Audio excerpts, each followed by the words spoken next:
Bien, écoutez, premièrement, je dois dire que c'est quand même très, très rare que tous les élus et même le maire ou la mairesse démissionnent en bloc. C'est très, très rare. Donc, c'est sûr qu'on est très déçus parce qu'il y a beaucoup d'accompagnement qui est disponible, soit avec la direction régionale. Et oui, ça, c'est possible, demander de l'aide, d'accompagnement avec la direction régionale. Ensuite, il y a les MRC qui peuvent aider. Il y a les députés qui peuvent aider. Moi, également, je peux aider. Mon ministère peut aider. Maintenant, personne n'a été mis au courant. Ça a été comme ça, subitement, une lettre de démission de tout le conseil. Alors, c'est très, très malheureux pour les citoyens.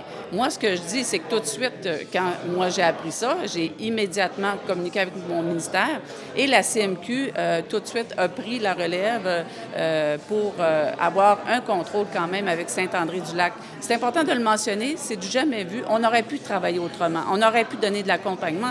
Donc moi, je le dis aux élus, si possible, ne pas faire ça pour les citoyens parce qu'il y a tellement d'accompagnement qui est disponible présentement, mais on va continuer de travailler avec la Commission municipale du Québec. Il y a tout de suite 2 personnes qui vont se déplacer là, dans les prochaines heures pour aider la municipalité.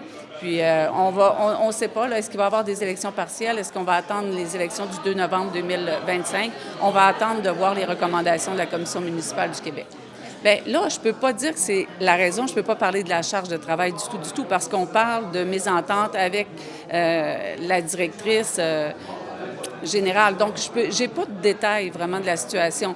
Donc là, c'est plus une question de relations humaines, mésentente, discorde, mais on est là aussi là, pour aider. Parce que même quand il y a une mésentente dans une municipalité, dans un conseil municipal, par exemple, quand il y a une problématique de ressources humaines, même moi, dans un projet de loi, j'ai décrété qu'on peut déposer une tutelle partielle. La tutelle partielle, c'est quand ça touche seulement les ressources humaines. Alors, s'il y avait une histoire, une chicane, une mésentente avec la directrice générale, bien, on peut aider tout de suite, nous, comme ministère. Puis, je le dis toujours, l'important, c'est les citoyens. Là, il y a 500 citoyens, plus de conseil municipal. Alors, quand on va en politique, on a des responsabilités.